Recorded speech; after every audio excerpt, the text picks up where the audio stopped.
Ladies and gentlemen, how are you? We're back for a Wednesday night. Sorry I didn't come back last night. I actually crashed. I fell asleep in my chair and woke up at like 3:30 in the morning. I was like, I never went to bed. Like, why am I here? So I fell asleep in the chair. Good to see you all, Woodland Creatures, Marilyn Landis, Lynn D, Tharvy40, Natasha, and Mr. Andrew. Andrew says, dollar hit popping off in SoCal. Yeah, I mean, I saw a lot of those properties out there. Like a lot of celebrity properties are gone, like just completely gone. And I saw this photo from I think he's a sports reporter. Hold on, who is it? I think he is a sports reporter. Yeah, broadcaster on Fox News. Yeah, I'll show you what he was flying over California. This photo is probably one of the craziest I've seen. If I can, is it this one? Yeah. Let's upload it. All right, there we go. Like that's insane. Like looking out over LA with that, it's apocalyptic. It really is. I can't think of anything else to describe that. It just looks like it's literally all on fire. Very on fire. Yeah, it's very, very sad. I hit when he says, I could tell you were tired last night. Yeah, I was running on fumes for like the last couple of days. I was running on like just whatever was left in the tank. It wasn't much. But I got to get some sleep last night, so I'm happy about that. Where are you? Yeah, I know. All right. So we get started. We can talk about he was here. Wait, no, where is he? I saw him the other day. I saw Mr. Danier the other day. I'm not sure where he went. Woodland Creature says, my brother said all day it looked like night from the smoke, probably. I don't know if it's just too late for Mr. Danier. It's too late at night. But I do see him at the start of the show sometimes. Hey, Edget, how are you? Thavi, Moonshadow. Hey, Moonshadow. I made it. Two scary fires in LA. It is. Hey, Kathy, good to see you. Yeah, they do that here when we've had the bushfires during the day. The sun goes like a weird browny orange color. It's happened down here too. Um, yeah, we could talk a little bit about this. We've got a lot of topics to get to actually. It's just immense is the word that I keep coming back to about the LA fires. Immense, because that's all I can, really find the words for. And I live in a country that has mental bushfires, but to see it so close to the city of LA, I think that is what is partially so shocking about it. I mean, normally bushfires happen, they happen down here, but they happen like an hour outside of Melbourne, not like in Melbourne. If that happened, that would be, same type of thing. Yeah, a lot of actors, saw a lot of actors lost their homes. A lot of famous people. Ben Affleck was there. Why? I don't know. Helping his ex-wife, maybe. There's some photos. Yeah, look at that. I don't even know what to do with that. You guys have got Snowmageddon heading your way. I heard there was another snow thing, like a system coming out. All right. All right. We can talk about fires later. The fires ain't going anywhere. They're still going to burn. Oh, wow. Sorry, I didn't never seen this. Are they night working or is that during the day? Because they grounded everyone last night, right? Yeah, what is this? Could be daytime with the amount of smoke. Wow. They're those brave helicopter pilots, man. Oh, hold on.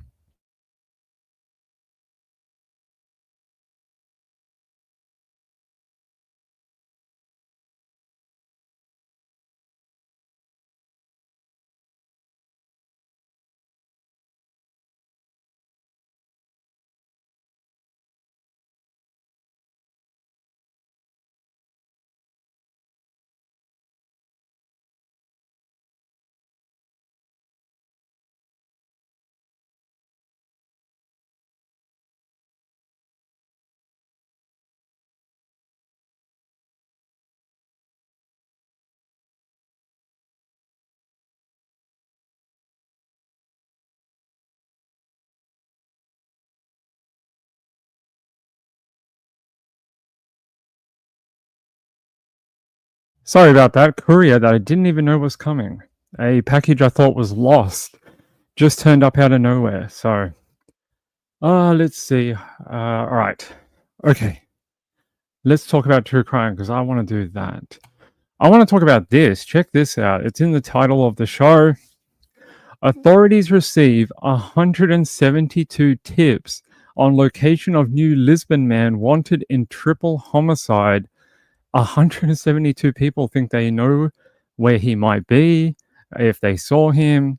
Although I have to admit, he sort of just looks like some random 50-year-old guy, like some white guy. You'd be like, I see that guy everywhere because he sort of looks like every 50-year-old man. They say here, as authorities continue to search for the 47-year-old new Lisbon man charged with the shooting deaths of a woman and 2 girls, the Juneau County Sheriff's Office says it has received, probably by now, over 172 tips regarding his whereabouts. They say each tip is being handled. I could make jokes there, but I'm not going to. Each tip is being handled by appropriate agencies, according to the Sheriff's Office, as law enforcement agencies continue to their efforts to find Virgil.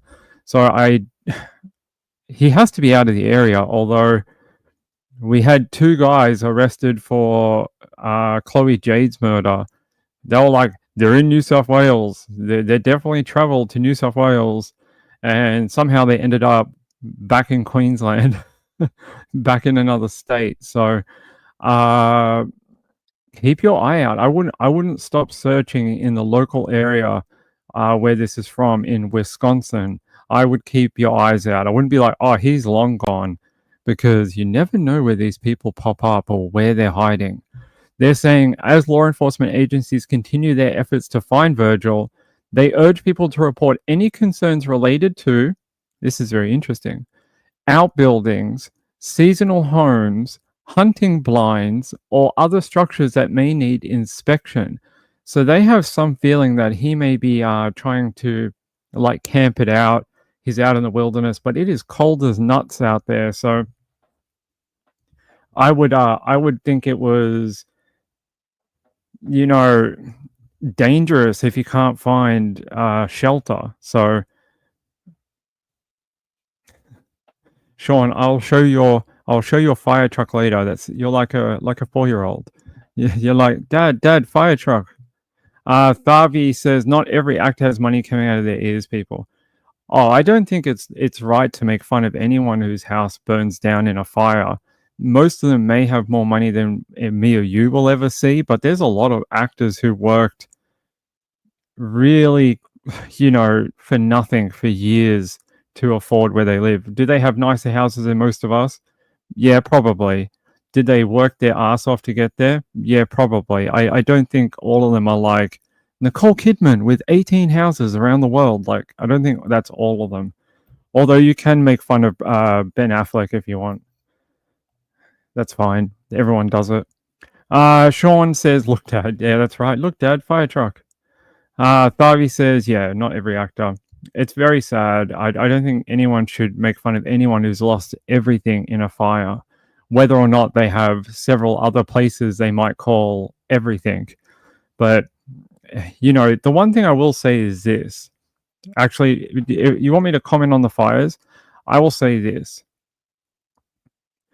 I've seen more outpouring of support for people in LA who live in $1 million houses than I have for the people of South Carolina who had their entire lives absolutely decimated, their drinking water broken, and dead bodies not being collected for, and being found weeks and months later.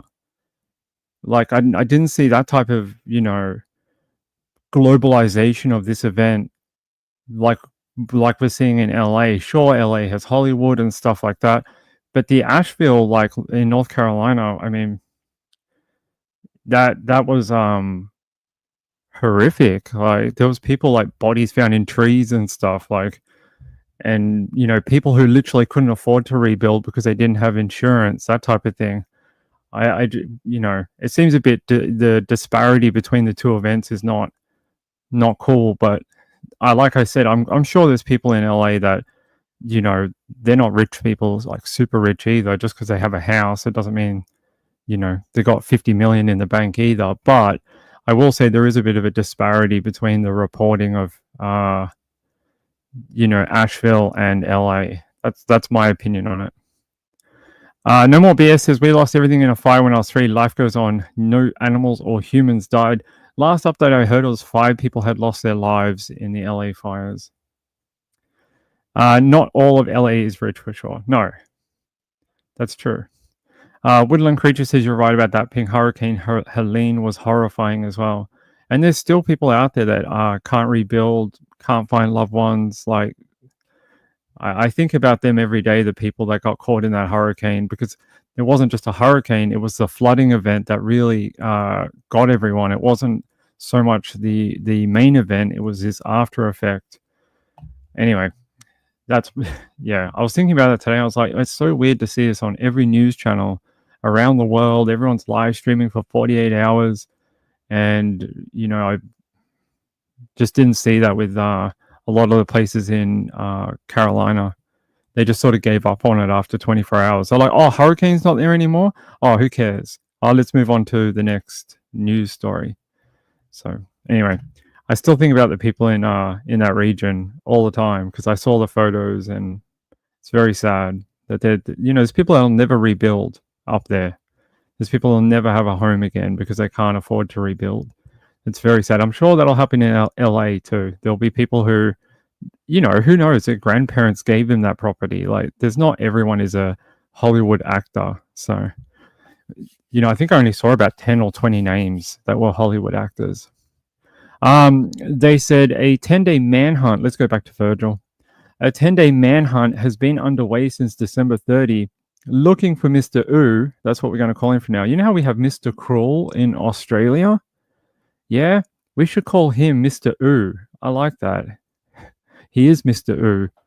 He killed a 33-year-old woman called Elizabeth Kolber and 2 girls aged 12 and 13. We heard from the mom and dad of one of those girls the other day, and they seem destroyed.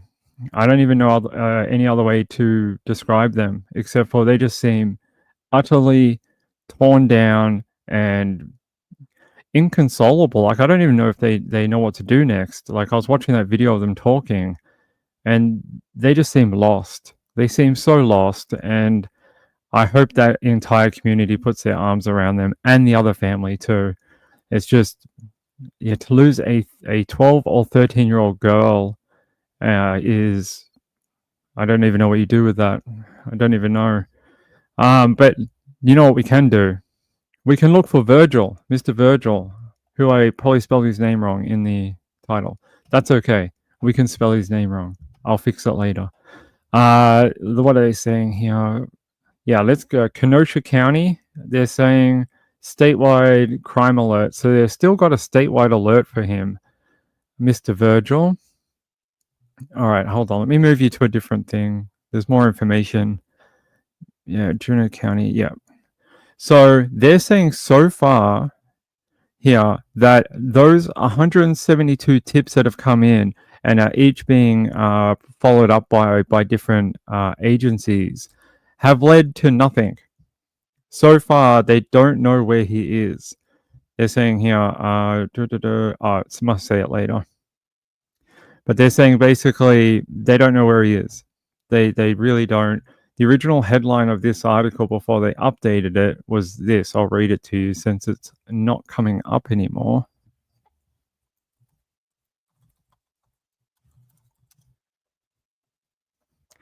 The original says man wanted in triple homicide in Juneau County not found. So yeah, they are still desperately looking for where this guy might have got to. Not found. That's not the thing you want to be, it's not the one you want to report. You want to report, hey, we found him. Yeah, I'm just trying to. All right. Yeah, that's our update on Mr. Virgil. That tips are coming into the hotline that they've put out, but so far nothing has eventuated to be able to locate him. I do find the directions interesting, that they want anyone who has property in the area, like you have a farm or acreage or anything to check your boundary lines, check any outdoor buildings that you may have. Very similar to the advice when Sebastian Rogers went missing. Go out into your yard, check it every day, make sure nothing has moved, make sure no doors have been left open, no barns have been broken into, no fuel stolen, because he has to find a way to get around. And he has to find a way to keep warm and eat because the cold will zap your energy like instantly. Moon Shadow says the world is not worse, we just hear about it all. That's right. That's right, my friend. Hey Glitter. In the government, every time someone words something like that, I think in the jungle, the mighty jungle. Anyway, in the government doesn't want the people in the mountains to rebuild. If they rebuild, the government doesn't get to mine the lithium. Damn lithium mines, destroying communities.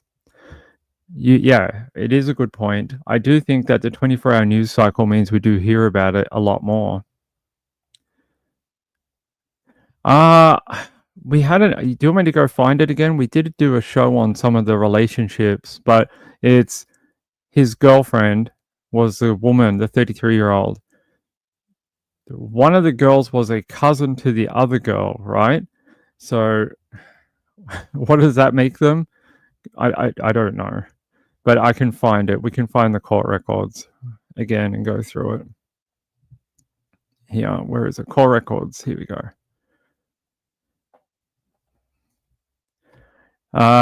So they say a 33-year-old woman and two girls, those girls aged 12 and 13, they said, according to documents filed last week, that here, according to the criminal complaint, the father of the 13-year-old girl reported her missing. He said she had not returned to her Monroe County home the previous night, and her Snapchat location was showing her at an address in New Lisbon. Officers went to the apartment that Virgil shared with his mother, whom he cared for, according to the complaint. Kolba, Virgil's girlfriend, also lived at the apartment, according to the complaint. His mother said she last saw the 13-year-old girl with the 12-year-old girl, who was Virgil's stepdaughter. So it's Virgil's stepdaughter, and the other one is related to the stepdaughter. And they're saying the police chief went to the home of the 12-year-old girl's mother, but the girl was not there. The mother said she should be at the home of Virgil and his mother. About 12:30 p.m. on December 30, a property owner reported a trespasser the previous day on his Juneau County property. They say police learned from trail cameras that it was Virgil. A neighbor also told police about a car he had seen that morning on a logging road that also belonged to Virgil, and they located that car, and they found a handgun in the trunk of that vehicle. They say later that day, around 4:23 p.m. on the same day, a 911 caller reported finding bodies in a bed at Virgil's home. Two people reported they were looking for the children and went to the home.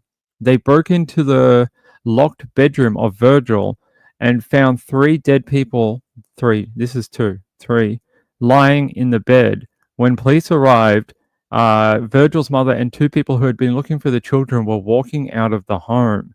Police confirmed the three victims were Kolba and the two girls.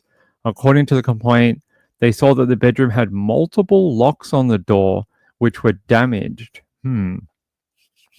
Virgil's mother said she had been in the home the days following Christmas. She said Virgil, the two girls, and Kolba and Virgil's sister had been the only ones there. The sister told police she had left for work when she heard police were at the apartment looking for the missing children. She had gone to the apartment to look after Virgil's mother because he wasn't there to do so. She said she didn't go into his bedroom because it was locked. She said Virgil would get extremely upset if anyone entered his room. An autopsy confirmed that Kolba and the two girls had died via gunshot wound. I don't know what type of sister this is, but if someone told me that a 47-year-old man had a 12-year-old, a 13-year-old, and a 33-year-old locked in a bedroom, I probably would try go in there. I mean, that is a little weird. and it's not something you can just turn a blind eye to. It's a bit odd. I mean, I understand he gets angry at the best of times because he's probably got a lot of speculative material and he doesn't want anyone to see it. But not when you have a 12 and 13-year-old that don't live there locked in a bedroom. Strange. Woodland Creature said that's awful. Yeah. I don't. I'm guessing. I'm guessing there may be another motive, but I don't know for sure. Wendy R said he's out of control, destroyed everyone and all relationships. Yeah, doesn't it just affect his family? It affects like 4 or 5 different families that all now have to deal with the grief of not only, well, losing probably the idiot who did all this, which is Virgil, the 2 girls and their families, and the mother of that girl, his girlfriend, Kolba, she died. I mean, her family. It's everyone. It's so many people. Hey, Texas. Hey, I sent you an email through the YouTube one, but I don't know if you got it. If you didn't, contact me on Facebook or Twitter, please. Let's see. I'm just trying to see if I got a bit more information. But I think that's about it for Virgil right now. He's been on the run for a while, since December 30. So it's about 10 days, 10, 11 days, something like that. And he's been cited a couple of times, but no one's actually been able to get him into any sort of custody. And I mean, I don't know how long you could survive out there with no building or no heat, no sleeping bag. I mean, it's freezing out there. He has to have somewhere he can hide. A vehicle, maybe another vehicle. Wisconsin. Let's see the temperature right now. Oh, it just gave it to me. It must know I want it. It's minus 14 degrees Celsius again in New Lisbon. It's 6 degrees Fahrenheit. So it is freaking cold. Very, very cold in Wisconsin right now. I don't know how long you could survive out there. If he's already been out there 10 days, it's a long time. Glitter says, so if his mother went there before she went to work looking to check on her mother, where did her mother end up? Because it didn't say the only people that were there were his girlfriend and the 2 girls. I know. It's odd. Woodland Creature says, how creepy. There's some details about this that won't come out until later. Some missing puzzle piece here. I agree. There's something here. I don't want to guess at it because I don't want to put that image onto 2 dead girls. I think that's grotesque and not very nice. I don't want to do that. But I feel like there's something here we're not being told about why they had to die. It's not like he just went in one day and went, oh, I hate you, mother effers, and just got a gun and shot them all. Like, I don't think so. It's not a snap killing. It doesn't seem that way anyway. Thavi says, is he outside freezing or someone hiding him? It could be someone is harboring him, but the advice they keep giving is to look around your property. So they seem to think he's not being harbored by someone. They think he might be breaking into properties over the holiday period. I don't know. It's possible. Yeah, let me go here. All right. Let me take you back. We'll go back to a different news article. Hold on.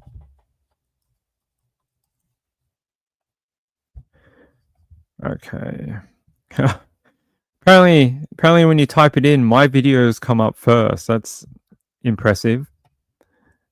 I don't think that's ever happened to me before. That is interesting. I was trying to find, not this one though. Maybe if I search his other name. I was trying to find, we played a video that had a good explanation on it the other day. Yeah, there we go. 5 hours ago. KBST. All right, let's go to WKBT news. If it'll load. YouTube's been a bit funny today. Actually, it is acting really funny. All right. Okay, finally. Details in the new Lisbon triple murder. The manhunt for suspect Virgil Thew has brought in over 172 tips. And we're hearing from Skyla Sorensen's family. The teen was one of Thew's alleged victims. News 8 Now's Allison Fergut is here with more. Allison. Ken and Emily, Jerry and Pamela Sorensen, Skyla's dad and stepmom, say Skyla was a bright, fearless girl. And through their grief, they're working to make sure people remember Skyla for who she was. They say she was smart, bright, she wasn't scared of anything, and was just like her dad. Pamela says Skyla learned to cook from her biological mother and was now passing on the lessons to her. Jerry and Pamela say Skyla loved doing burnouts and riding horses at a nearby ranch. She shared a special bond with her cousin, Alex, another victim in the triple homicide. Jerry says Skyla wanted to be there for her younger cousin, who was struggling with bullying. The Sorensens say people connected to Skyla easily, and she left a lasting impression on everyone she met. I will miss my Mickey Mouse so much. I can't even imagine my life without you in it. You're the one that kept me going. I will always love you, no matter what. You're up in heaven. We all got angels, baby, and they're mine. The Sorensens have a plea to Virgil Thew, the man who allegedly killed their daughter. They're asking him to come forward and face the consequences and to tell somebody why he would take 3 innocent people's lives. Right now, the Sorensens are planning Skyla's memorial, but they do not have a working car, which is making everything more difficult. There is a It seems like often these crimes are perpetrated against people in the community who unfortunately are, going through some money issues and economic issues. It's very, very sad. Like they don't even have a vehicle that they can drive to go to, like, funeral parlor or something like that. It's horrible. I know they did do a GoFundMe, so I don't know if it's for this young lady, Skyla, or it's for the other one, Alex, but I'm not sure. I'll have to go to the GoFundMe. Hold on.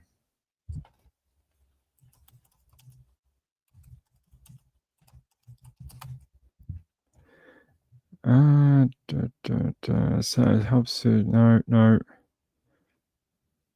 Skylar.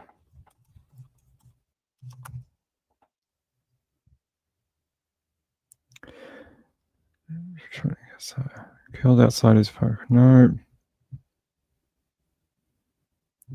I don't know. I thought I read there was a community GoFundMe.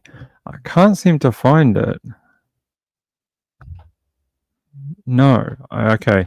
I'll try to find it later and post it. I hope the community has posted one and can help them out with some finances for, a funeral, and I don't know, a vehicle would be nice so they can get around.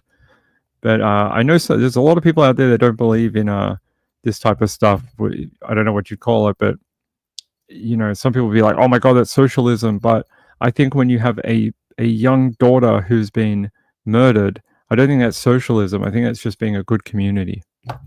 So I hope they help them. Yeah, give them his car. They got it impounded, right? Give it to them. He can't have it. Proceeds of crime something. Who's messaging me? No one. Yeah, give them his car. They have it. They have it impounded. It's probably already been swept for evidence. And what else are they going to do with it? Woodland Creature says it's generosity, not socialism. I know. I get that. But there's some people out there that, anytime you help anyone with anything, oh my God, it's socialism. No, this is helping a family who's going through a tragedy. This is not helping someone go to Cancun for a holiday because they've had such a hard year. They really need a holiday. I can't stand GoFundMes like that. Even, it's like, all right, we all had a hard year. Gayla says, oh, what? Outside playing with the, hey, hold on. Outside, Gayla's outside playing with the woodland creatures. There we go. Connect word in the chat. If you don't get that joke, then you obviously don't pay attention to the chat enough. She's always outside. All right, let's go here. They say police in central Wisconsin confirm that the FBI U.S. Marshal Service have now joined the search. We did report that the other day. They're saying here a 12 and 13-year-old girl and a 33-year-old woman were found dead at the address last Monday. And the 13-year-old niece here, her aunt, Stacia Huffman, is the aunt of Skylar Sorensen, who is the 13-year-old victim. They said, yeah, so it's a cousin or something, right? The 12-year-old. I don't think they've named the 12-year-old except for I've heard the name Alex a couple of times. Yeah, Skylar Sorensen, actually. Let's see if I can find that GoFundMe. Oh, they got a obituary up. I didn't see that.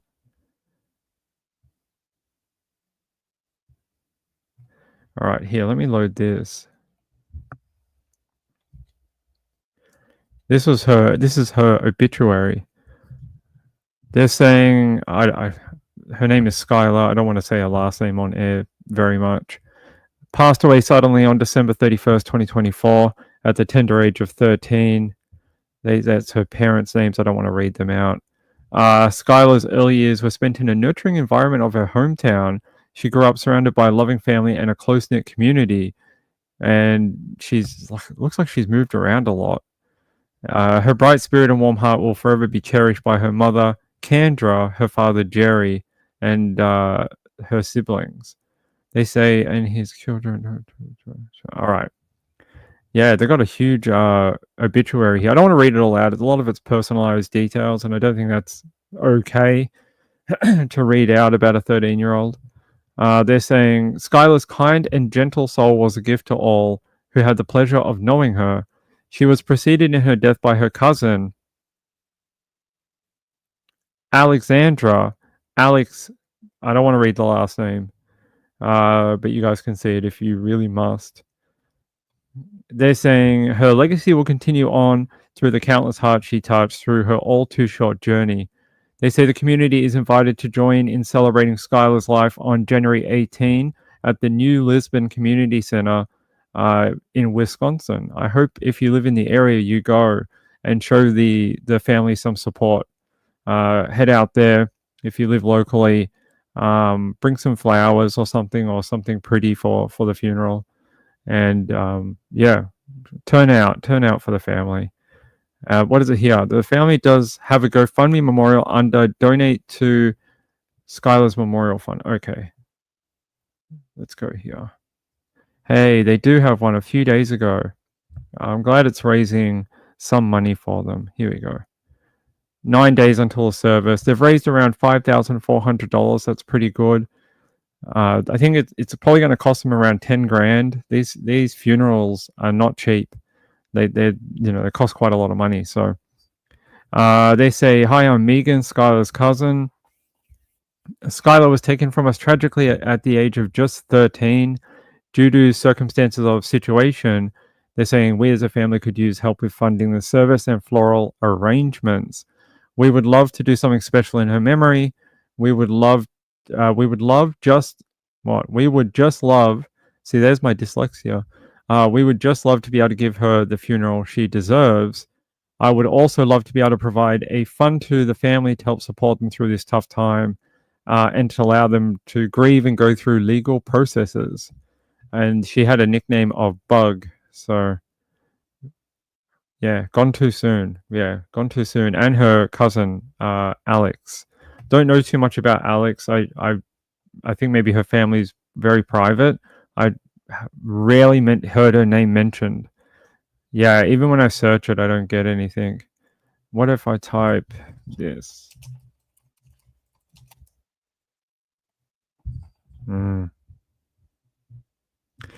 No, I don't get anything for the 12-year-old. I get a lot for Skylar, but I don't get anything for the cousin. Nothing. So I'll just leave it there. I don't want to pry into their family life. Wendy R says, surprised there is so much detail. Many obituaries have very little information, family relationships, etc., due to nefarious people using them to ripping people off. I think they said in a phone call, people, oh my God, hi, Muffin. I think they said people had tried to call them or something at one point. It's really horrid. Here you go. Here's a cat for everyone. Hey, cat. What are you doing? Yes, hi. Good to see you. It's now the Muffin show. Hey, Muffin. You have to read the story now, not Dad. Hey? No, you can't keep smooching my hands. No, don't lick me. Hey, I got work to do. Hey, lie down. Good boy. Yeah, that's fine. All right, good cat. He's taken to jumping on here when I'm on the show. I don't know why, but he's a happy boy. He's glad that he's home. He did not like going to that cat kennel. He was not happy. Yeah, he's a cute boy. They all said you're cute, like a female cat. Like female cute, Muffin. Are you offended? You should be. All right. We don't know why he has a girl's name either. So most cats that are named Muffin are female, but we don't know why someone named him that. That was just his name when we got him. We looked at renaming him because we're going to call him Cheeto because he's bright orange like a Cheeto, but we never did it because he knows his name, so it'd be a lot of effort to change his, calling and stuff like that. Yeah, handsome cat. Yeah, you have to do more work than snoring and grunting under the microphone, though. If you want to be the producer of the show, you got to do more work than that. Yeah, I think he's gonna have to have his own Instagram soon.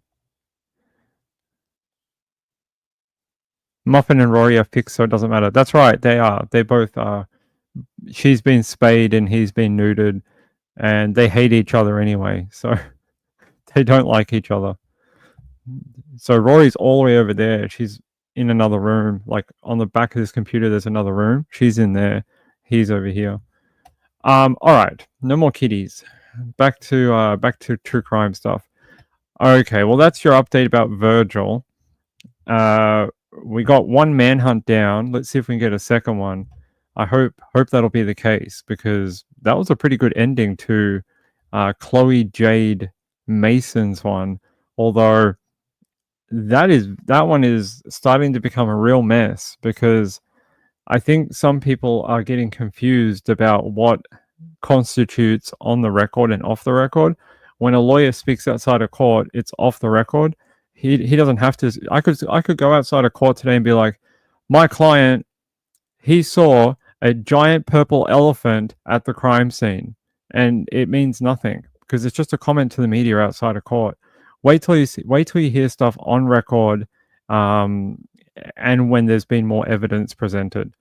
You can say whatever you want outside of court. You don't have to say anything fact. You could just make up crap. So I don't know whether what he said outside of court this week was correct, or we're going to find out that it's some sort of tactic to try and get bail. So these two haven't had a bail application yet. They have to take leave from the magistrate's court to head into the Supreme Court to try for a bail application. And I haven't read the brief of evidence. No one has, except for the police and maybe the defense lawyer, but he reckons he doesn't have it. That's what the hearing is for next week. Next week, they want the brief of evidence, but the magistrate said to them, good luck, and most likely you're not getting it, because in these type of high-profile cases where it's quite complex, especially a murder investigation, it's like 9 weeks, 12 weeks, 14 weeks, 17 weeks. It is a long period of time to get these brief of evidence, because the cops, I bet you next week, are going to make an application, and they're going to say, oh, well, we can't get it to you. We've still got so much work to do, and CCTV and witness statements and audio and video and all this stuff that we have to go through. we're not going to be able to get it to you. Well, look, we think we can get it to you in June. In June, we can probably hand it over. So I would not be surprised if that is exactly what happens tomorrow. Not tomorrow, next week. We're going to get told that they're not going to hand it over. And then I suspect these two will try for a bail application. Let me see. Did they actually do anything? I've been so fixated on the fires, I haven't checked. Hold on.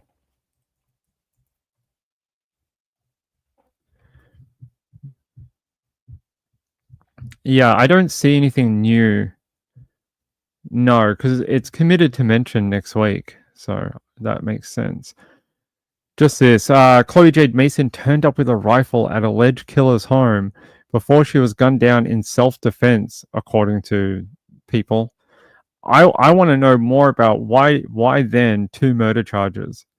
If this was a case of self-defense, how come 2 people have been charged with murder? And how do you get that? Is it a conspiracy charge? You know, it's odd. Here, and I'll read it again for you. Ken McKenzie, solicitor for Thompson Gleason, spoke outside court. Outside. Claimed, not fact, not document, not PDF file, the real ones for court, not the ones we call the people who like young people, the other type. It says, what is not in dispute in this case is that Chloe Mason came to the front of Kane's house armed with a rifle. Armed with a rifle. But he didn't say that on the record. He said it outside of a courthouse. Like media record, yes, but not in the court of law. So I would want more evidence on this before everyone gets excited.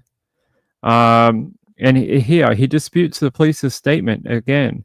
Mr. McKenzie disputed the police's statement about his client's arrest, claiming Thompson Gleason was meters from a police station and about to hand himself in when he was detained. And then his lawyer, Brendan Bevan, it's an interesting name, asked for the case to be heard next on January 13 at Caboolture Magistrates Court so that a brief of evidence could be ordered. It's going to be ages. It's going to be freaking ages. They say police prosecutor Jordan Thew said the time frame might be a bit tight, but he did not oppose the application. Magistrate granted Thompson's application for the brief of evidence. They say Mr. McKenzie asked for the same application to be granted for Thompson Gleason when his client's charge was mentioned, and then they talk about how in a magistrate's court that you can't apply for bail, which is this statement here. Your Honor has no power to consider an application for bail. That is right. You have to go to the Supreme Court. They said, yeah, so basically January 13 next week, there'll be another committal mention, and we'll maybe find out a little more. They say police had been searching northern New South Wales for the pair since the incident on December 22nd. And there's some photos. Yeah, authorities allege Miss Mason knew the 2 men and had attended a Caboolture address where an altercation occurred, and she suffered a fatal gunshot wound. Daily Mail Australia previously revealed that Miss Mason was involved in a stabbing that almost claimed her life years before she was shot. Yeah, that's what we see up here when she was in hospital. We'll see. I would like to know more about why the 2 murder charges. Why not charge 1 if it is a self-defense case? Why not just charge one of the brothers? And how, according to police, this is how they described it. They said she was chased down the street and shot.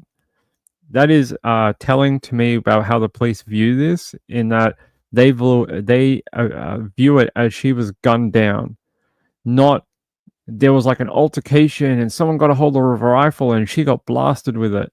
And then they went, oh my God, I shot her. Oh, wow. Oh my God, she died. What am I going to do now? No, it sounds like they almost chased her down the street when they got a hold of the weapon and then killed her. So, but I don't, again, we have to wait for the official court documents. Muffin, you're right. Oh, that's not a good place to step, bud. I know you don't have yours anymore, but I do. They said here,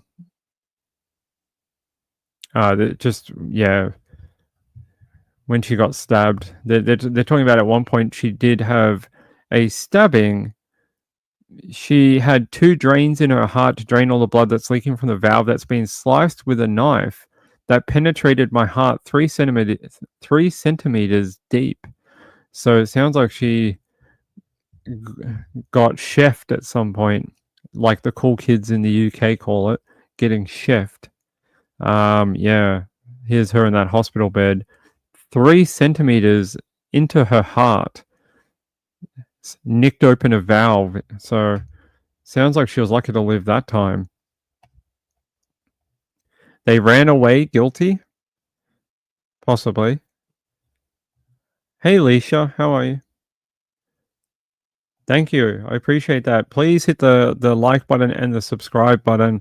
We really would like to hit over that 2K subscribers this year, and it would help me out a lot. So if you haven't hit that button and you see my videos everywhere, doesn't cost anything, and I would really, really appreciate it. And I'll give you a high five, and not one of these. Okay, I'll give you the high five, the cool one.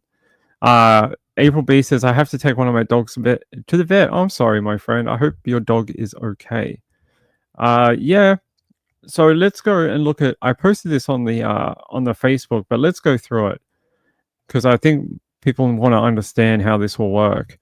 If you want to claim self-defense in Australia, I find this case is going to be fascinating for it because there's so many ways a prosecutor could frame this that makes you look like a dirtbag.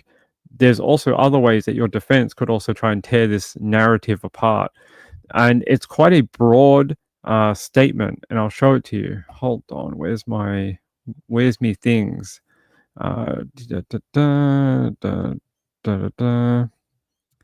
Not Virgil, not that one. Okay, we'll search it. Hold on.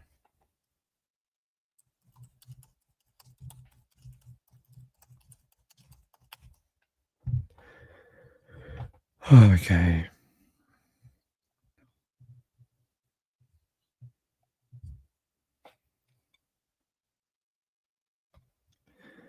Okay. This is for Queensland. This is courts.queensland.gov.au, and it says legislation self-defense against unprovoked assault.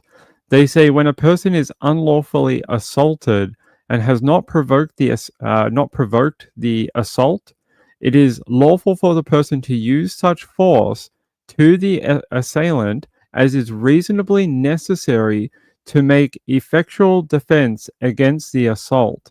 If force used is not intended, and it is not such as is likely to cause death or grievous bodily harm.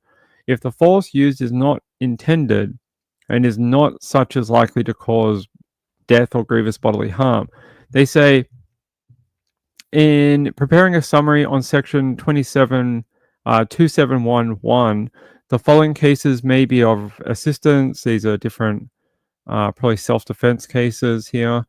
In comments, or they say the suggested direction below divides the defense into 4 matters for the jury's consideration: whether there has been an unlawful assault on the defendant, whether the defendant has provoked that particular assault, whether the force used by the defendant upon the complainant was reasonably necessary to make effectual defense against that assault, whether the force used was intended or such as likely to cause death or grievous bodily harm.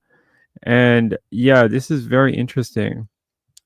They say, as to whether the force was likely to cause death or grievous bodily harm, likely is a word in common use, and it should not ordinarily be necessary to elaborate on its meaning.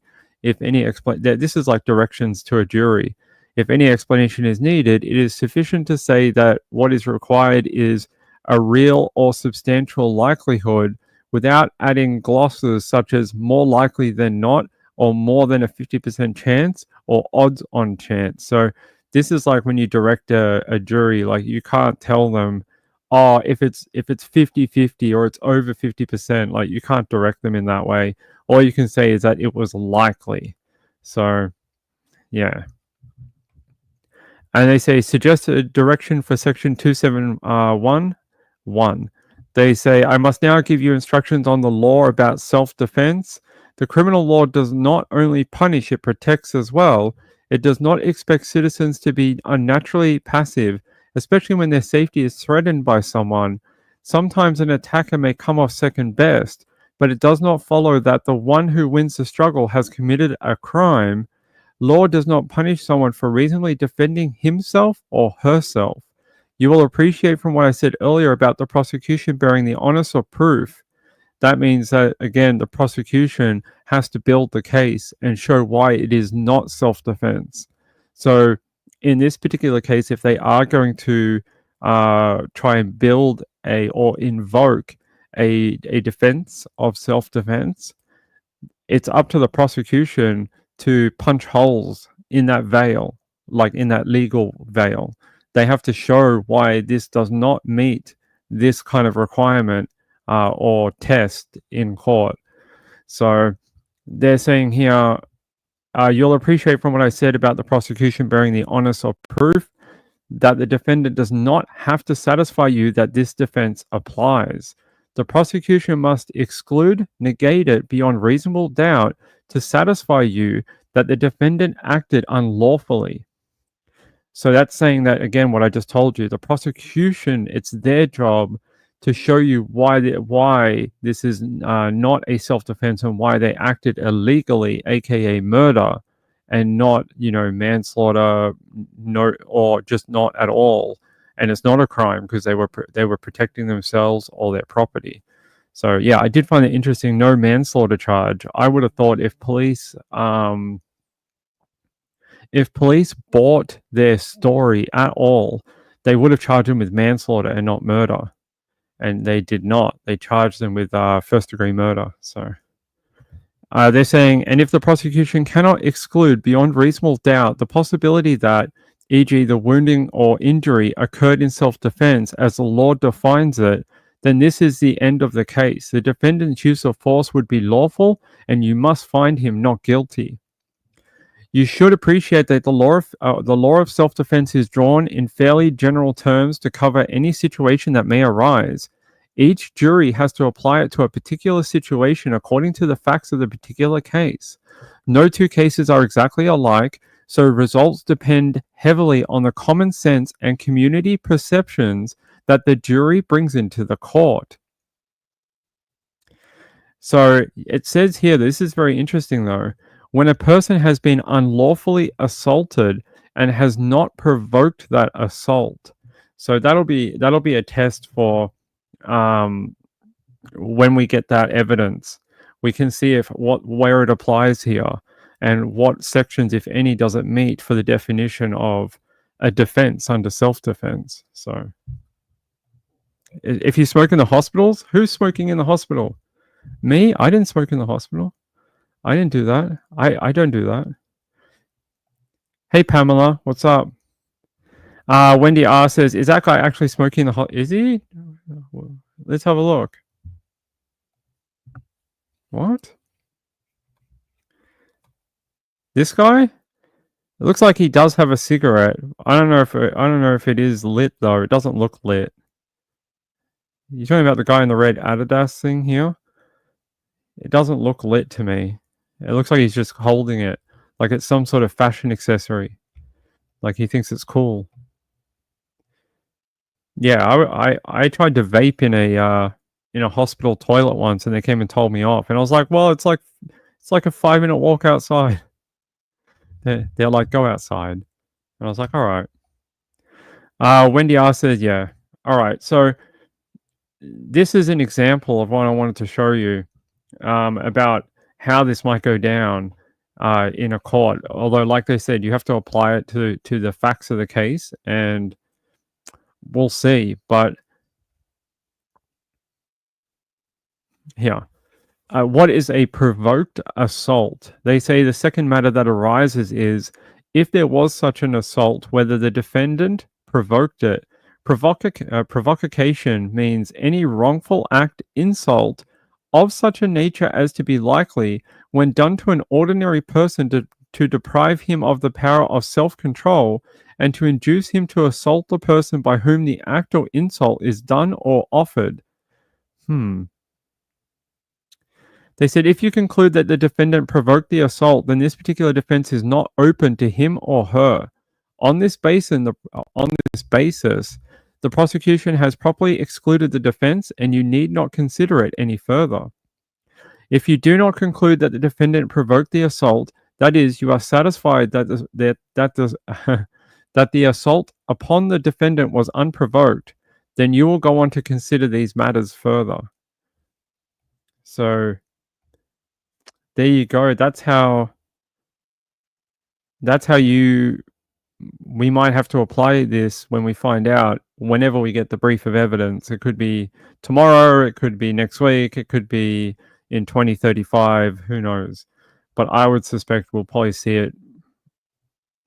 The Queensland Police, the New South Wales Police, and the Victorian Police all love to ask for about 8 to 10 weeks to build a case and then hand it over to the the defendant.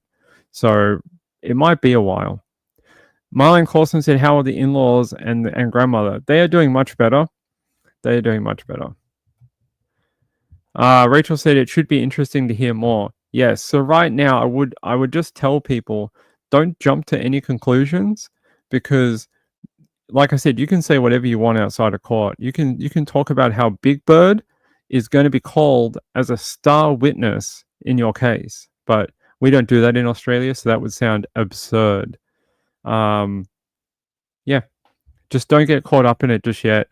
Chill out. Wait till we get more evidence and documents, and we'll go through it. We got time. This is going to take a while. Will these guys get bail is probably the question everyone's going to ask me. Maybe. I definitely think at least one of the brothers may get bail. If they think only one of them is the trigger man, then yeah, the other one could definitely get a bail hearing in the Supreme Court in Queensland. The other one who, if they allege he's the one who pulled the trigger, it would be hard. It would be very hard. Right now in Queensland, there's a big push by the community and the government to stop giving bail to criminals or people alleged of crime, like serious crimes, like killing people, after a woman was stabbed in her home or at her door. After people tried to break into her home, they killed her on her doorstep, and then they were put on bail. So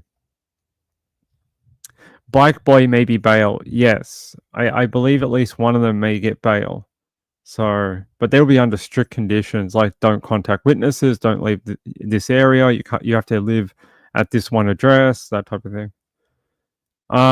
Sienna says, by the way, he was also holding a small glass bowl with something black in the bottom of it. By the way, Sienna, I did get your donation last night. Thank you very much. I do appreciate it. I got what you were saying in the message. I will tell people that you can just leave your name, your chat name, or that's fine. I know how to divvy it up for everyone. It's all good. We did it already once before, but I appreciate it. It's very kind of you. It's just sometimes they don't show us all of it, but I was able to read yours, and I appreciate it. It's very kind of you, very generous. Yeah, it just makes it a little bit annoying to go back if I have to go back and find people. It's easier if people just leave their chat name, then I can just go, oh, that's that person. Oh, it's that person. Especially if you're doing like 50 of them, you can just go, oh, it's Sienna. Oh, it's Rachel. Oh, that's, Leisha, that type of thing. Just breaks a bit of time off for me. But I appreciate it. I'll enter you into the draw for January. Like I said last night, we're giving away double entries until Monday. Double entries for the January hoodie giveaway. So if you didn't win one in December and you want a chance at January's one, send in a donation and I'll give you double entries until Monday, which helps me, helps the channel, and might win something cool for you. All right. Let's see. All right, that's the Chloe Jade stuff I wanted to have a look at. I will do more next week. When we come back on Thursday after they're back in court, I will run you through any new information, any new legalese that we might have. I want to talk to my friend. Sorry, what time is it? Oh shoot, okay. I want to talk to my friend Hella, because Hella knows a little bit more about the the court process, and like I know quite a bit, but I'm not an expert by any means, and I'm not a lawyer. But Hella knows a little bit more than me, so I might reach out to her and see if she can. I don't know. Maybe we can get her on. She's a busy lady though. Busy lady. Sienna says I got a double entry. That's right, you did. Well done to you. All right, guys, hold on. There's something going on. One sec.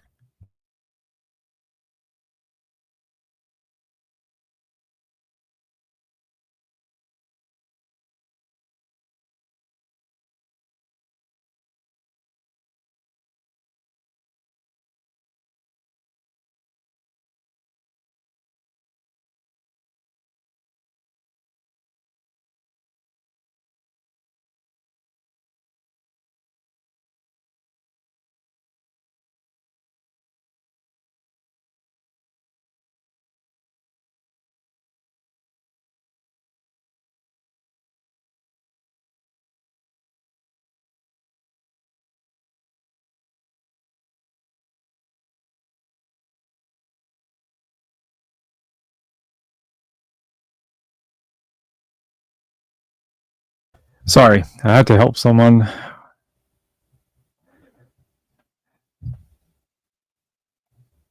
Marlene says no post office today. Banks are open. Rip Jimmy Carter. Are you having is it a national day of mourning in America? Hold on.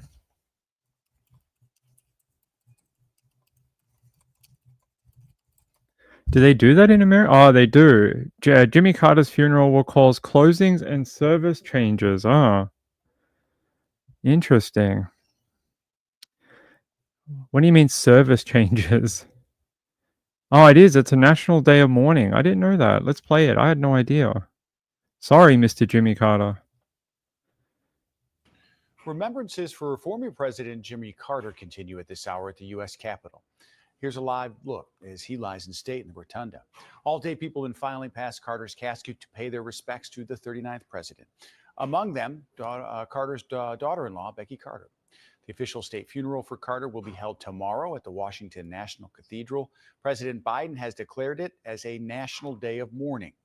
As a result, post offices are closed tomorrow and there's no mail delivery. The U.S. Supreme Court, federal government offices and courts, and the stock market will also be closed to honor President Carter. ABC News live coverage begins around 8:45 tomorrow morning. President Biden expected to deliver a eulogy, and President-elect Donald Trump says he will attend. Watch breaking news on YouTube. Subscribe to ABC 7 Chicago Eyewitness News.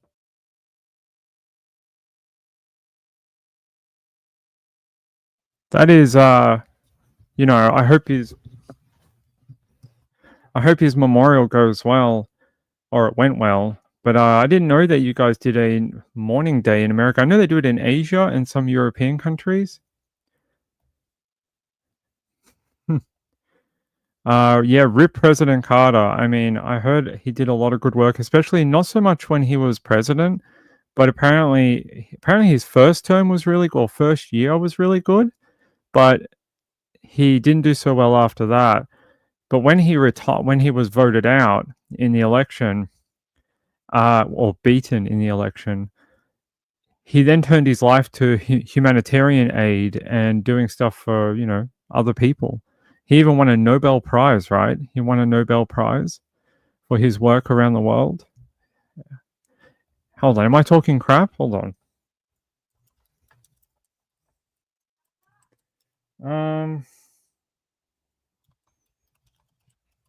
Am I talking? Yeah, 2002 Nobel Peace Prize was given to James Earl Carter. There you go. There you go. See, Ping does know useless facts. I don't know why, but I do. He was the longest living president in history. He was 100. It's probably all the good work he did. He got a couple of extra years for all his humanitarian work. They're like, yeah, give him to 100 so he can make it to the round number.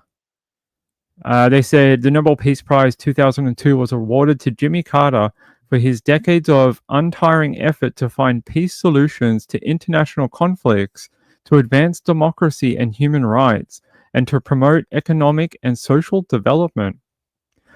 Nobel Peace Prize, that's pretty good.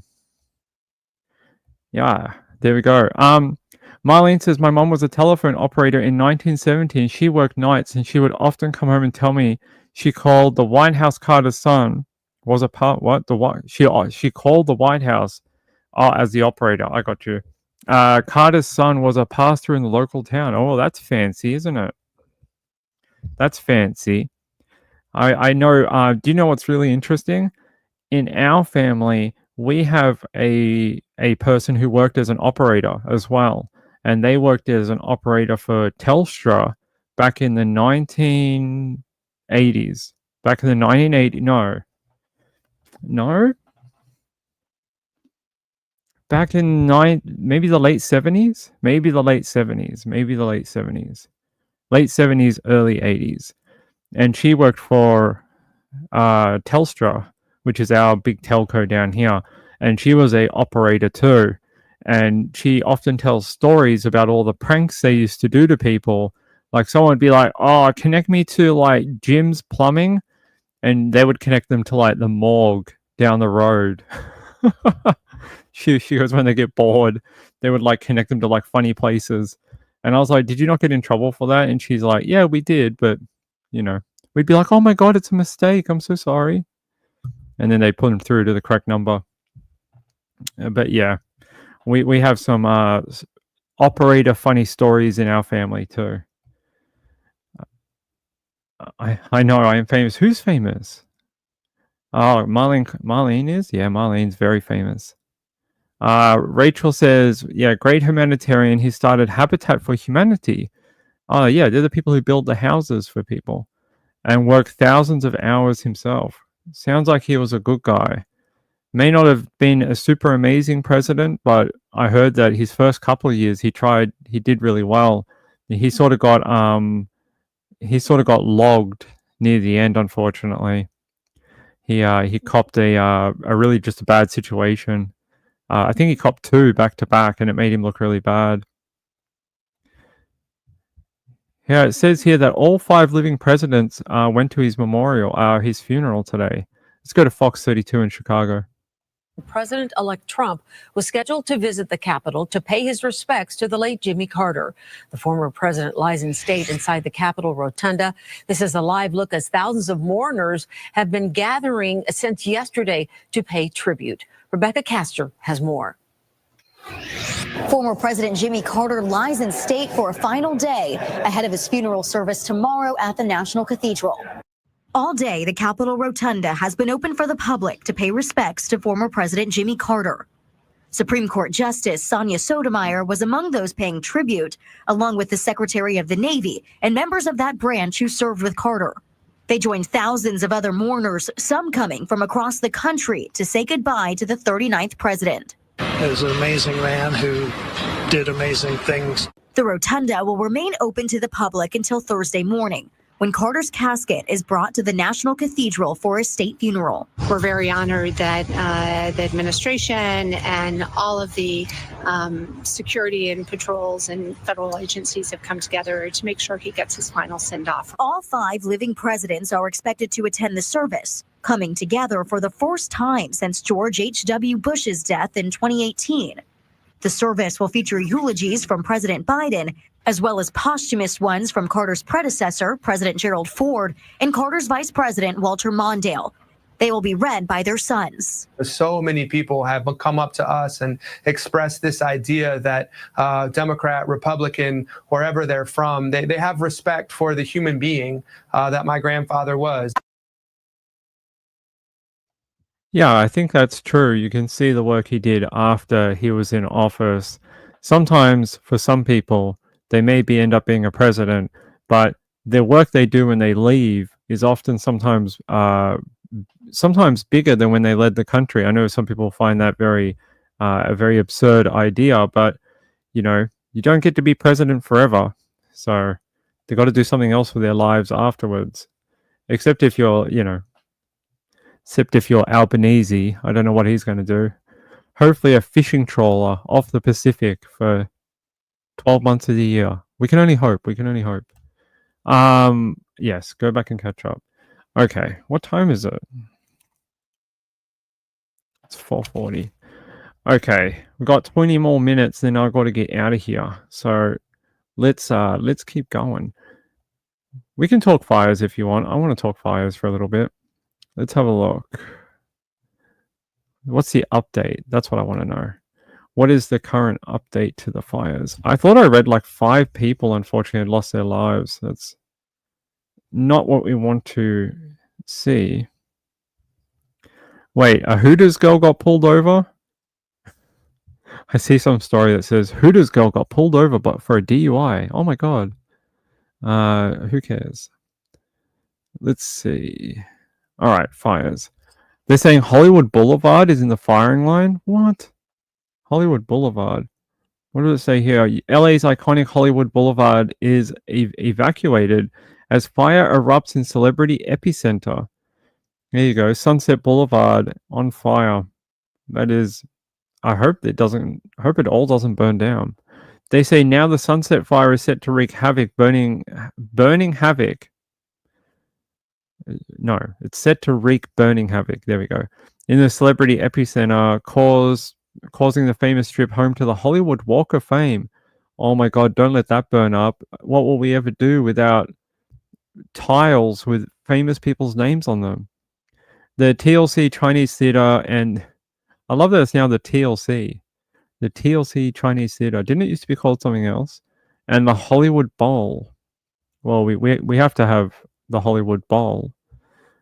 Yeah, I saw a photo today. Look at this. Yeah, it's just nothing left. I do feel bad for these people.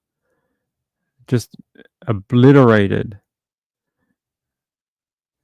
Yeah, there's that fire. The helicopter looks so tiny compared to the fire. It's ridiculous. There we go. Let's have a Hollywood sign. There's a helicopter. What else? Yeah, that's the photo I think everyone's seen, right?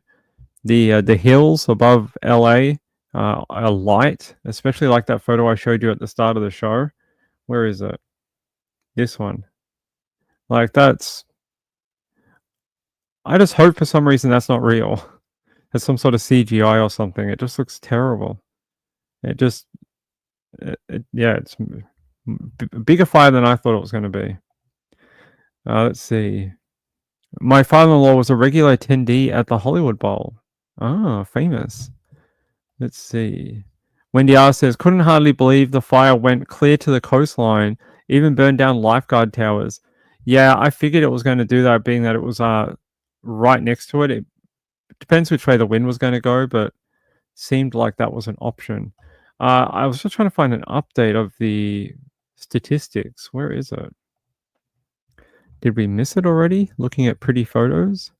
This is probably my favorite photo of the... I know I showed it yesterday, but this photo, it just shows you the scale of like what they're fighting with. They have this helicopter dumping water, and then you just see like the amount of fire that they've got to try put out with this much water. Like this is how much water they dump, and they've got to go try somehow fix this. It's a hell of a game of cat and mouse. Let's see the whole future. All right.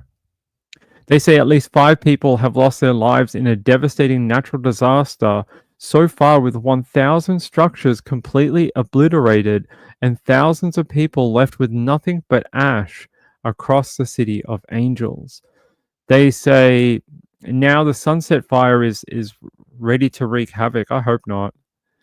Yeah, let's see. At least 5 people.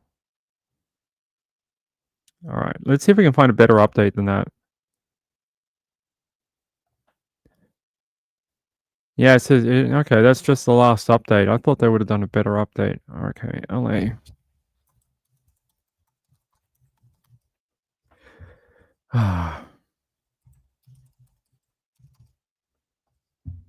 Yeah, 5 dead, now more than 2,000 structures burned. That was only 40 minutes ago from the LA Times. Again here, LA running out of water. That was the same issue we had 24 hours ago, and they don't seem to have found a solution to it. Let me see if we can get a update video for you. Fox 11, we can't play that. Let's see, last hour. Yeah, we can't use anything from that. All right, let's go to the BBC. That sounds weird, but they have a video. In LA, 4 massive wildfires continue to spread in the suburbs of Los Angeles, and more fires are still popping up. The latest has broken out in the Hollywood Hills. It is burning in the area between Runyon Canyon and Wattles Park and has triggered more mandatory evacuations. More than 137,000 people have been forced to evacuate. Officials say, despite best efforts, the fires are 0% contained due to the strong winds and shortage of water. Now, for the latest, let's speak to CBS reporter Ashley Sharp. Ashley, thanks for joining us. What more can you tell us about the fires that continue to rage across Los Angeles?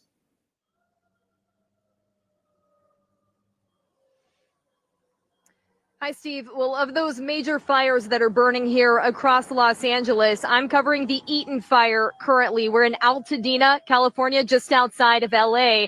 The Eaton fire is the second largest in size, but has proven the most fatal. We've reported 5 fatalities so far that the Eaton fire has been responsible for. And right now, that firefight is active around me. You're seeing a spot fire behind me where a structure has burned to the ground.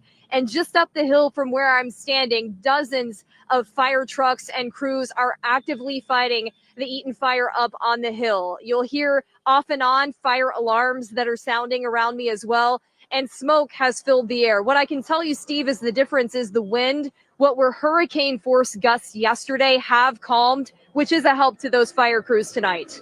And speaking of, yeah, brutal. I heard last night that those winds that came in overnight were, the Santa Ana winds come every year, but the timing with the fire was unusual, and it really whipped it up overnight. There was people that lost roofs. I saw a story today that a couple of people lost the entire roof on their home. So I don't know if they had a fire tornado or it was just straight line wind, but it doesn't sound great. So they're saying on this one, LA Times, less than 15 minutes ago, more than 2,000 homes, businesses, and other buildings have been damaged or destroyed, and at least 5 people are dead in wildfires scorching communities across Los Angeles County, making this one of the most destructive firestorms to hit the region in recent memory. They say the 5 bodies were found in 3 structures in Altadena, where the Eaton fire exploded Tuesday night, giving residents little time to flee. It is estimated more than 1,000 structures have been destroyed in the Palisades fire, another 1,000 either damaged or destroyed in the Eaton fire, according to the LA County Fire Department. Wow. Yeah, this one too. Look at this. This footage above the apartment blocks and that. The high rises and that. You got this gridlock. Apparently, the traffic in LA is bad anyway, but apparently everyone trying to flee out of the fire path, it's just making it bonkers out there. Yeah, that is true. Every year they have a song about it. What's that song? What's that old 70s song that talks about the winds? Summer Rain? Is that it? Summer Rain? Yeah. I think it is that song. Who sung that?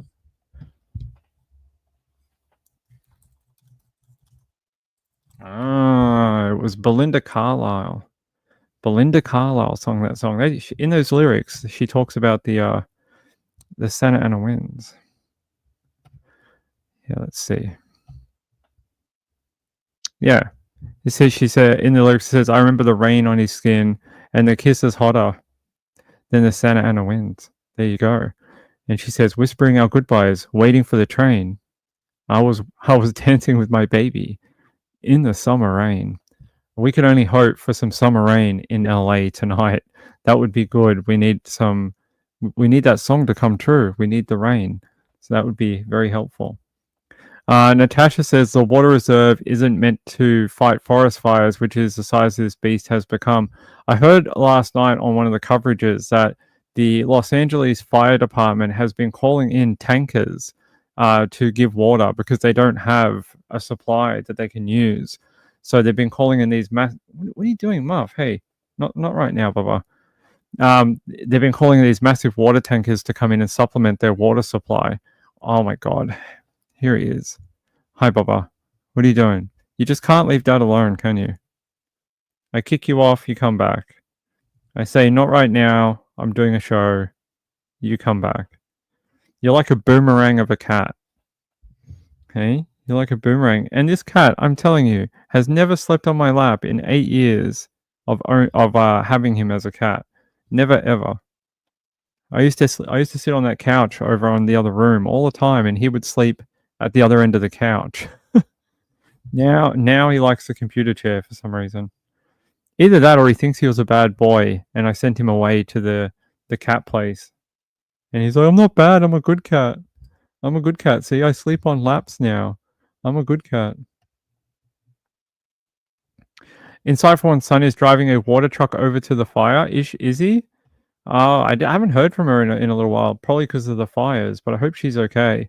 She's not too far. I don't want to dox her or anything, but you know, she's not too far from the fire.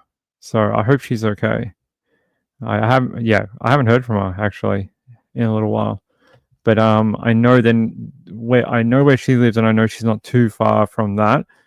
I don't know if they've spread as far as where she is, but I hope she's okay. Natasha says, I love your relationship with your cat. You should see the other one. We got the other one, but she's over there. But this is the orange one. He's quite content sleeping here at the moment. I think he's cold. He doesn't like the air conditioner. Ever since he got sick with that cat flu, he's been seeking warmth a lot, as where he's normally quite a hot cat, and he doesn't like to sleep under things. But ever since he got that cat cold, he's been just a bit more susceptible to like the air conditioner. They said they were okay. Okay, I'll have to reach out to her. Sienna said she said tonight she's about 1.5 hours away. Yeah. That's probably about right. I mean, I think she knows where she lives. Yeah. Okay. I think we're just about done. I might have one more story. Let me check here. Oh, Sean wants me to show you the fire truck, I think. That's trippy. Why did they do that? Okay, I'm going to show you what Sean sent me. It's like the hippie mobile. I don't know what this is for. I can't read it, but I'll see if I can put it up for you. So Sean's in South Australia, and he took a photo of a weird fire truck. So let me see if I've got it. Maybe it's in here. Here we go. This is what Sean saw. I don't know why it looks like this. So he sent me a photo of a green fire truck with sunflowers all over it. And I can't quite read what the caption says, but yeah, if I can blow it up on my computer, I might be able to. Oh, proud to support the Sunflower for Individuals with Hidden Disabilities and autismworks.sa.gov.au. So it's like a disability thing. Oh, good.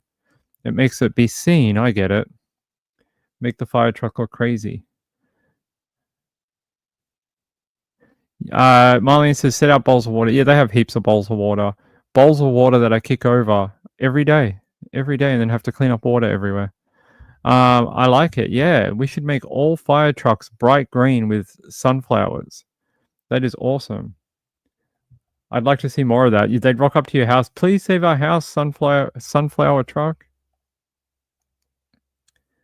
Marlene says, I really like it now. Yeah, for hidden disabilities, for people whose disabilities are not visual.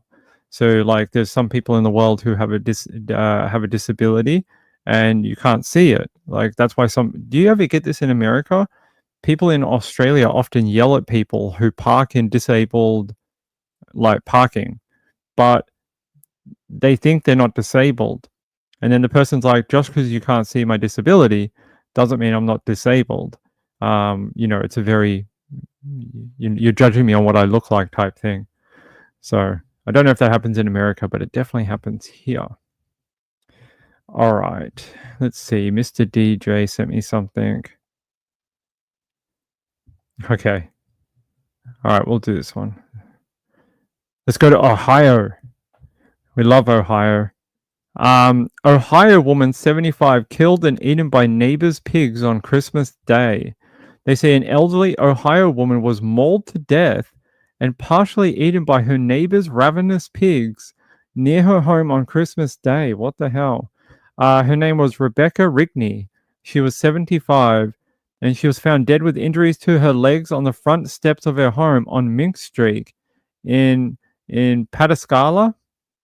They're saying the senior lady's niece raised the alarm of her disappearance after Rigney failed to show up at her home in Norton, Ohio for celebrations at Christmas.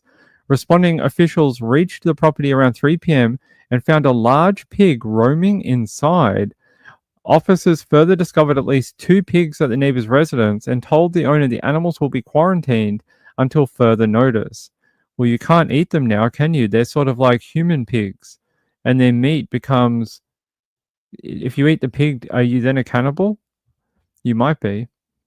According to the Columbus Dispatch, the victim lived alone in her home, and they are pending a full autopsy to be completed in 4 to 6 weeks. He also called the case a horrible, horrible situation and confirmed that the situation remains under investigation as there's no clear laws on attacks by farm animals. That's interesting. He says, if it was a pit bull or a Rottweiler, or name any other 15 dogs that are deemed semi-dangerous, we would know the right answer right away. But being farm animals, it's just not something we've ever dealt with here. Every serial killer ever is paying attention and going, oh, if a pig kills someone, I can't be arrested? Okay. Put it in my notebook for the next time I abduct a lady. They're saying here, as of now, the Licking County Coroner's Office said Rigney died from bleeding out due to extensive superficial injuries by a livestock animal and ruled her death as accidental. The coroner said the elderly woman had had health conditions with her heart, and she was on blood thinners. Oh man, yeah. So those injuries by the pig to her extremities would have caused her to bleed out really fast. Poor woman. And apparently the owner of the pigs probably will not be arrested at all. Let me see if I can find anything else on Rebecca Rigney. Yes. Go to WSAZ. Okay.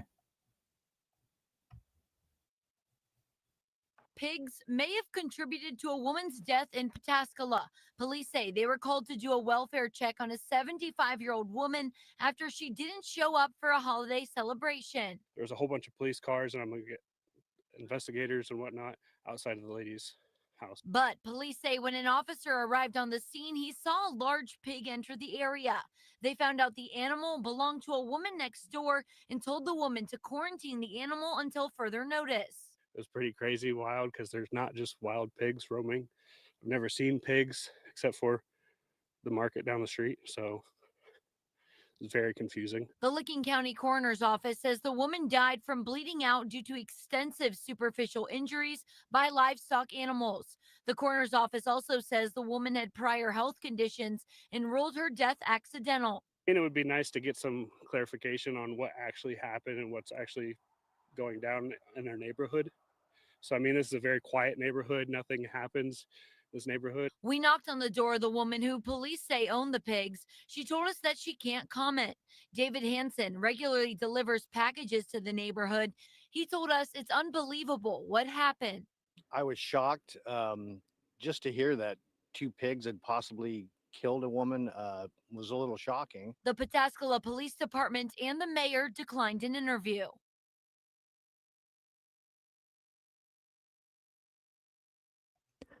I find it interesting that the lady who owned the pigs won't talk to anyone. I mean, I guess I wouldn't either. But wouldn't you at least express that you are very sad that your animals killed your neighbor? Like, that is not very nice, right? To kill, to harm your neighbor like that. Yeah, the neighbor had pigs, yeah. Most places don't have many rules about farm animals escaping. I guess because if you own a herd of them, they probably escape all the time. So I guess that's probably why. And probably because half of the states in America were farming states, during the birth of the country. So farmers' rights are probably pretty high.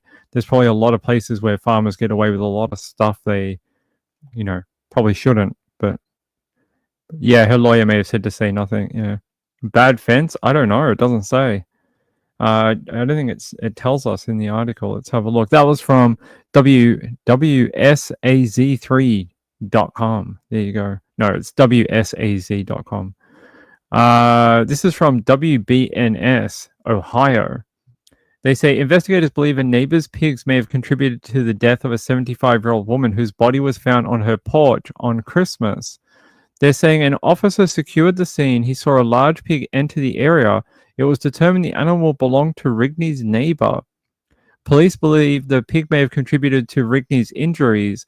Officers found at least 2 more pigs at the neighbor's residence and told the owner of the pigs they would need to be quarantined until further notice. Yeah.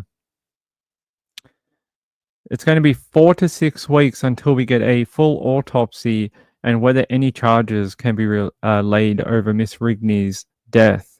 So it's going to be a while. No word about offense. Nothing in the article. Not at all, unfortunately.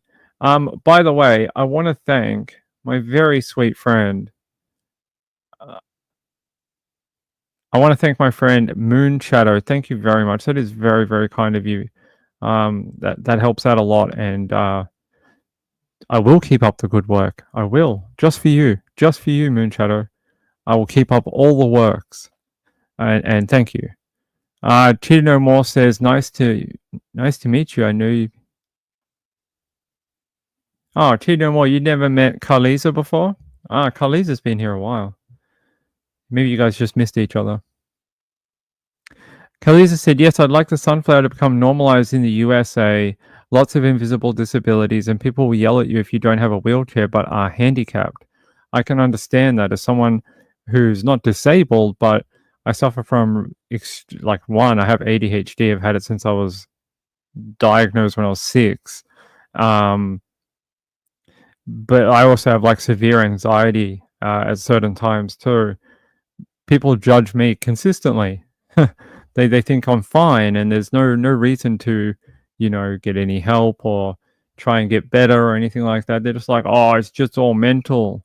Yeah, you're one of those soft generations, even though I would literally beat your face in before you would ever get to me. But sure, I'm the soft generation. Rachel says, unfortunately, pigs can escape from electric fences. How? Do they eat the fence? How does that work? Can they turn off electricity somehow? Are they immune to electrical voltage? How does that work? You'll have to tell me. Rachel says, my hubby was pinned in a trailer for hours when a huge boar escaped his pen. Ugh. He's lucky he didn't get eaten. I don't know if boars eat you, do they? Or only pigs? Is a pig a boar? Is a boar a pig? Is a hot dog a sandwich? You tell me. Is a hamburger a sandwich? You have to tell me. That's interesting. They bite the electric boxes to turn it off. That's bizarre. What? Male. I don't know what that means. A boar is a male pig. Is that true? I just thought they were a different type of pig. I just thought they were the type that live in the bush. So we have boars here, but they live in the bush, which is, you can make a joke there about pigs, male pigs, and in the bush or something. You could figure it out. Yeah, okay. Because we have these huge herds of them that come out here and destroy stuff and eat all the grass and the vegetables and things like that. I was trying to find a photo one. These stupid things. These things. They don't look like a pig to me. They look like some other kind of some sort of ancient pig from the dinosaurs. Boar is wild pig. Okay. I know what a sow is, yeah. So this is a wild boar, huh? Okay. There are wild boars on the Catalina Islands. They live everywhere in Australia. You can see their footprints when you go to the bush. You'll see like the pig prints in the, you know, soft ground everywhere. You got to be really careful. They have signs up that say like wild boars roam this area. They're called a barrow. Interesting. Prehistoric looking they are a little bit, right? They are a little bit prehistoric. All right. It's 5:05. I got to go help Mrs. Ping with something, and I'll see you tomorrow. We'll be back. It's been a little funny. It's been a little slow. True crime. We need more people to commit more crimes. I got no content. No, don't do that. That's okay. It's always a little slow in January. That's why we're sort of following certain cases right now. But I'm sure we'll have more to talk about tomorrow. I Hate Morning says males can be called a boar, a stag, or a barrow. Interesting. Yes. Good night, Pamela. See you tomorrow. I'll see you guys tomorrow, okay? Have fun. If you're on the replay crew, hey, replay crew people, leave a comment down below. I read all. Actually, I had a really nice comment from someone at New Year's. And it was a guy I hadn't seen in the chat for ages.